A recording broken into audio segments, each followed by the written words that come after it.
Kuturan adalah sebuah nama yang dikenal luas oleh masyarakat umat Hindu di Bali khususnya dan di seluruh Indonesia pada umumnya. Beliau hadir di Bali pada pemerintahan Udayana Warmadewa. Dikenal lewat sejumlah prasasti yang dikeluarkan oleh raja tersebut. Namun di samping itu dalam sejumlah lontar, Empu Kuturan, kita mengenal juga seorang Empu Kuturan yang berasal dari Majapahit. Dengan demikian paling tidak kita mengenal 3 tokoh Empu Kuturan, yaitu 2 dari zaman Udayana, dan seorang dari zaman Majapahit. Dari zaman Udayana kita mengenal Senapati Kuturan yaitu seorang pejabat pemerintahan yang berhubungan dengan tata kemasyarakatan, dan Empu Kuturan yang merupakan saudara kandung dari Empu Baradah. Sementara itu Empu Kuturan dari Majapahit dikenal sebagai seorang yang ahli dalam bidang pembangunan tempat-tempat suci. Saat ini kita patut memahami lebih jauh tentang siapa Empu Kuturan dan karya-karyanya, karena zaman Udayana kurang lebih telah berlalu 1 milenium yang silam atau 1000 tahun yang silam. Udayana Warmadewa. Dalam prasasti Bebetin berangkat tahun 989 disebutkan nama lengkap dari Raja Udayana adalah Sri Dharma Udayana Warmadewa. Kata Warmadewa yang berarti Raja Pelindung untuk kesejahteraan rakyat. Warma sama dengan pelindung, Dewa sama dengan sinar suci atau Raja kita temui juga dalam prasasti Belanjong Sanur berangkat tahun 913 Pada prasasti tersebut tersurat nama Sri Kesari Warmadewa. Dapat diduga bahwa Udayana Warmadewa adalah keturunan dari Kesari Warmadewa. Raja-raja Bali yang lain yang memakai nama Warmadewa adalah Kabanendra Warmadewa 955-967 Jayasingha Warmadewa mendirikan Tirta Empul Tampak Siring Janasadu Warmadewa. Raja-raja dengan gelar Warmadewa tersebut diperkirakan berasal dari Sumatera. Sementara itu Udayana Warmadewa memperistri dengan Gunapriya Darmapatni. Namanya semula ketika masih di Jawa Timur adalah Mahendradatta keturunan Raja Sindok yang memerintah tahun 929 sampai 947 Dalam prasasti Kalkuta nama Abhiseka Sindok adalah Sri Isana Tunggawijaya dan terkenal dalam sejarah memindahkan pusat kekuasaan pemerintah Mataram Kuna dari Jawa Tengah ke daerah Jawa Timur tanda kurang lebih pada tahun 929 Dari perkawinan Udayana dan Gunapriya Darmapatni lahirlah 3 orang putra masing-masing Airlangga, Marakata, dan yang paling bungsu bernama Anak Wungsu. Airlangga diketahui dari prasasti Kalkuta di mana disebutkan silsilahnya dan nama kedua orang tuanya yaitu Udayana dan Mahendradatta. Ia dilahirkan pada tahun 1000 dan setelah berumur 16 tahun diminta oleh pamannya Raja Dharmawangsa Teguh untuk datang ke Jawa Timur dengan tujuan untuk dikawinkan dengan putrinya.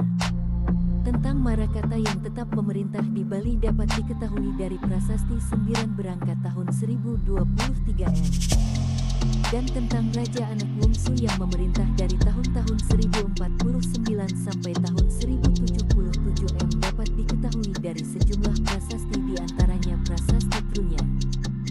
Demikian gambaran sepintas seputar pemerintahan Raja Udayana Warmadewa yang menunjukkan bahwa telah terjadi hubungan yang sangat erat dengan raja-raja di Jawa.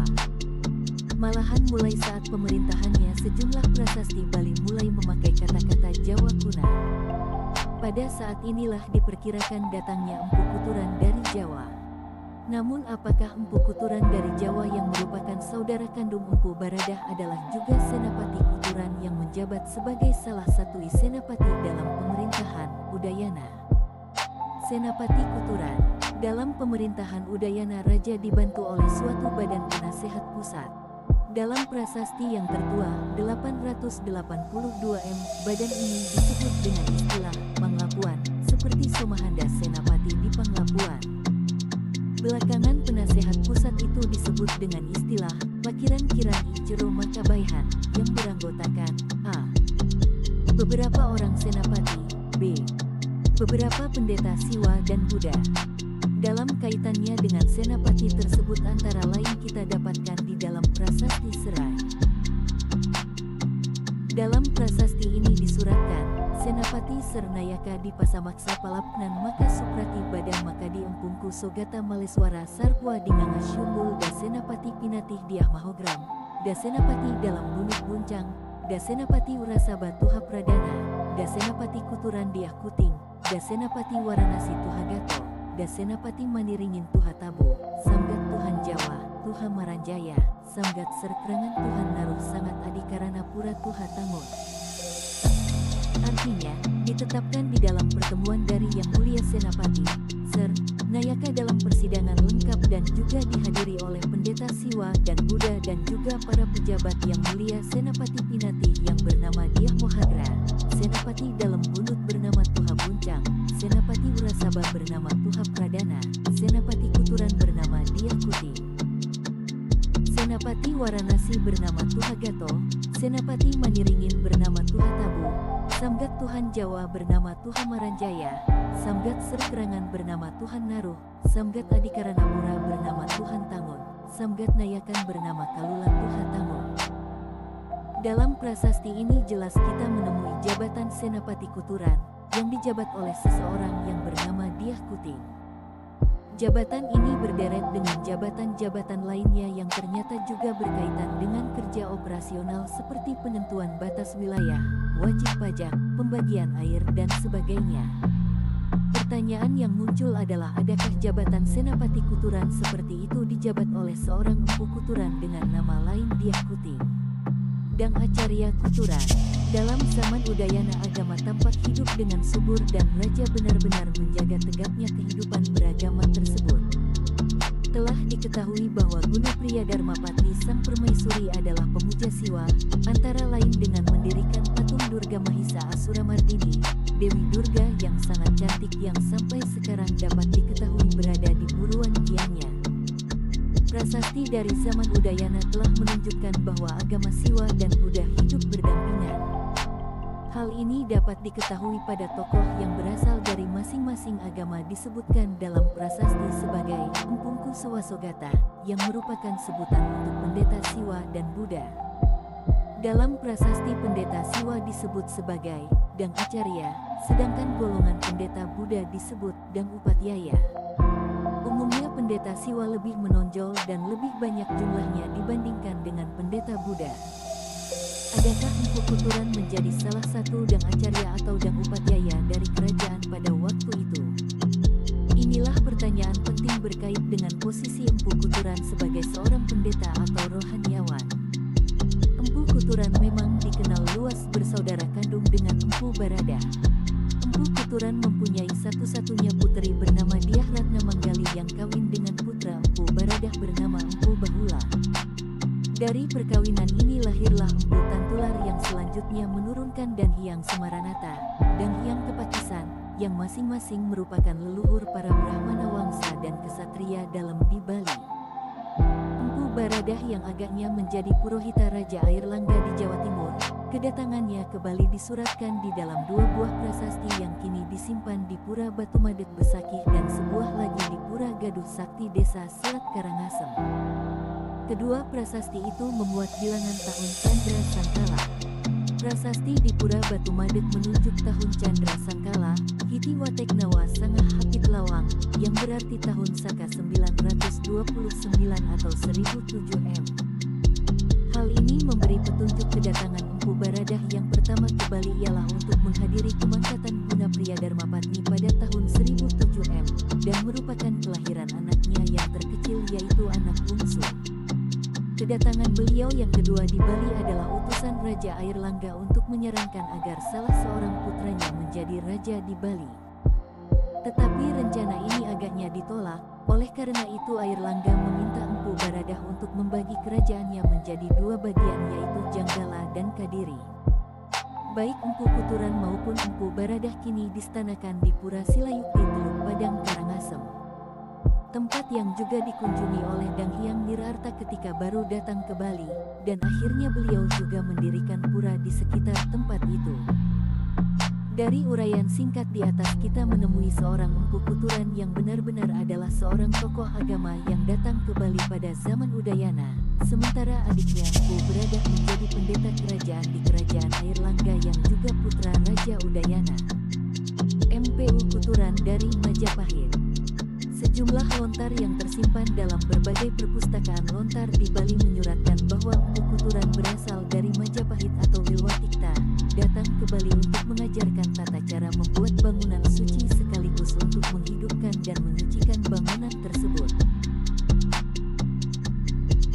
Lontar Empu Kuturan bernomor 172, I tersimpan di Gedung Kertia Singaraja menyuratkan sebagai berikut, Nihan Widisastra Anugraha De Batara Jagatnata Risira Empu Kuturan, Yatika Hana Aji Sastragama Katama De Sang Prabu Ringjaga, Sangke Pawarah Empu Kuturan Witeng Wilwatikta, Duking Sira Empu Kuturan Kutus Mara Ing Basuki, Ngawangun Meru Ring Basuki, Panembahing Ratu Bali, Katular Meru Mas Ring Giri Sumeru, Mewang Lingganing Pariangan Bumi Sama Pakandanya, Waluya Ring Mahameru, Mewang Lingganing Pasamuan Agung, Matata Lingganing Meru, Hana Cendet, Aluhur Ring Basuki.